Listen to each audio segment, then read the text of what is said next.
Two sausages, man.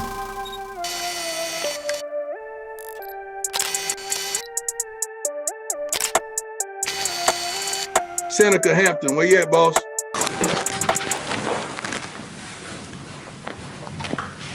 We in there? Yo. Yes, sir. We got D1 in the only Reggie, Hot Boy Matthews, sitting across from me. You know, Reggie is a good friend of mine, and we met, you know, at Ingles in the engine room. Unfortunately. On LHA 7 in the main engine room. I came in one day, he was standing in my spot under the air conditioner. I wonder who this was standing in my spot, man. But ever since then, we've been tied to the hip, you know, and, you may be younger than me, but you are a great inspiration to me, you know, and we go back and forth with the ways we want to make each other better with our platforms and our vision. And you are a doer, you know. To me, you actually get out there in the community and you don't talk about it, you actually do it. You brought back the Moss Point Youth Baseball League, and now we're in year 2. All right. With the closing ceremonies this weekend, all while by being a single father, a student, a full-time teacher, and football coach, and baseball coach for both Moss Point High School, all the while by running your own illustrious Hot Boy program, you know. And we're going to touch on all of that, but I just wanted to give you your proper introduction into who is Reggie Hot Boy Matthews, because a lot of people don't know who you really are. They take you for who you are on social media, and they perceive that to be who you are, but that really ain't who you are. You really are a man of the people. You are a person of the community. You are a father figure to a lot of young men. You are a big brother to a lot of young men. You're a little brother to a lot of older men. But you are well respected at a young age. You're very talented and you're very well decorated, and you are a template of what a young African American male should strive to want to be in this world today. And if I had my son to have somebody to look after, you will be a good person that I know he'll be looked after, you know. So that's me giving you your flowers, and to answer if anybody want to know why Reggie is sitting across from me on the platform. But wow. Hey man, I appreciate it. I do want to touch on something you said. Yeah, I'm younger than you, but you know, I'm an inspiration to you, man. And that's big to me, man, because a lot of people think that age, you know, just because you're older, you don't supposed to look to the young for advice or, you know, just ideas. Or, I think people look at, man, the younger generation is tyrants, you know, and it could be a lot of jealousy. I don't really know, you know. Mm-hmm. But like I said, man, we met, you know, it was a mutual thing. It was a mutual thing between us. Didn't know each other at all. Right. And now it seemed like I knew him forever. So, yeah, man, from that standpoint, my dad always told me, man, you can learn from anybody. Yeah, a crackhead can tell you, hey, crack bad for you because, hey, they did crack. Right. So, yeah. Yeah, and like I say, we hit it, man, and we've been hitting it ever since, bro. Like, I remember, like, we both can tell you what our visions were because we sit there and we talked about it. Like, I remember before you finished your associate degree, and you was getting ready to go your first year coaching at Moss Point. And I remember you was there, you were like, man, you was excited about it. You were like, man, I'm early and out today, man, you know, like. I built me a system, man. I did get rolled up, man, but I got called a kangaroo court at the shipyard. If you go to the shipyard, I work at the shipyard, you know what kangaroo court is, all right? So I go in this room, man. There's a line of people at the table. I'm sitting at the head of the table. Take your hard hat off. All right. I look at the paper. I'm just knowing I'm finna get fired, you know, because I know how many days I done missed, hundreds. Man, my stack of papers was like this on just attendance. Yeah, man. So it was like, man, whatever you doing, do not tell the rest of these people in the shipyard because we don't have nothing on you other than you just miss a lot of days. You know, but man, once I got that call from Morris Point School District, man, to come, I knew I wasn't missing no more days. Oh, yeah.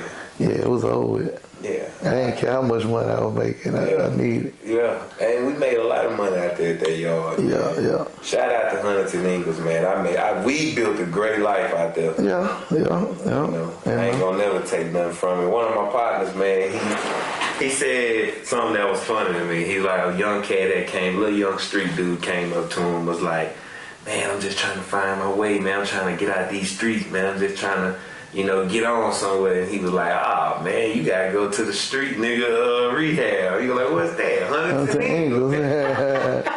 Most definitely. I thought that was the most funniest thing I ever heard, man. But you're right, though. That's where you go to start to get your stuff together. And Ingalls is one of those places that'll help you.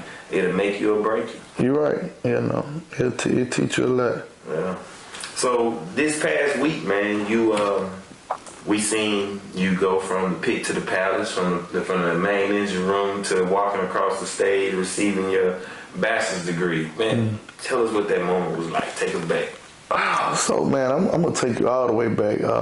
When I came out of high school, my grandma, she was telling me about process operation because she worked at Chevron and she was like locked in with some top people.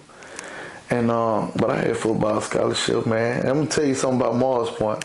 When you're good, they're gonna blow your head up, you know. And yes, I'm humble, but man, when it go to your head, either you got somebody that's gonna work with you or you just gonna fail.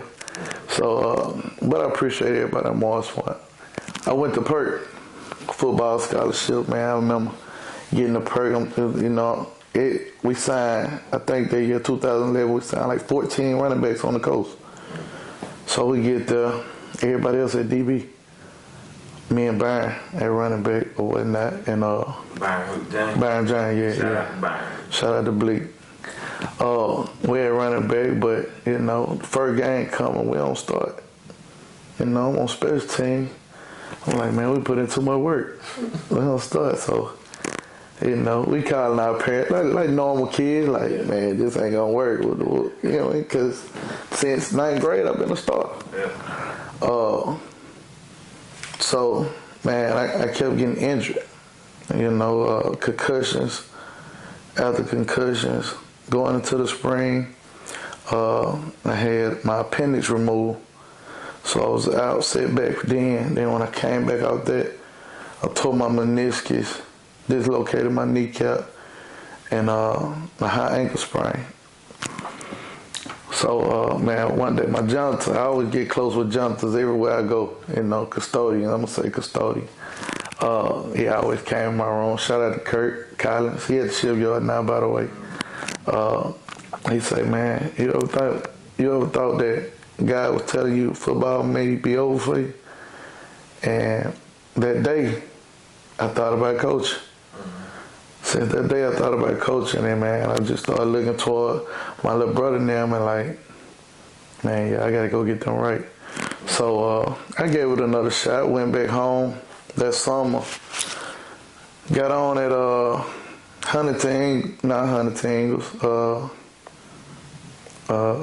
what's that place? Halter Marine. We did a month out there, me and Major. Then I went to Prairie River, and just being a tyrant, you know, like, man, I'm gonna get my get back at Perk, you feel me? Yeah, I love Perk to death. So I went to Prairie River 2 years. I mean, not 2 years, for those 2 months. And I got a call about, you know, I wasn't able to play no more because of all my concussion history. So once that call went down, man, I cried because that was like the only time I can get all sides of my family, man, like together and just happy. Not saying they were beefing or nothing, but for me, cheering. So, you know, that was always big for me. And I was cut, you know, real life hit then. I was cut actually a week before the fall started. So I was dating a girl then, and she kind of got me on at Southern Miss. Got to Southern Miss, didn't have any guidance for real because I never got the tour of the campus or whatnot. So I'm just trying to do anything except go home and go to the shipyard. So yeah, I get to Hattiesburg, and man, it was turned up from then.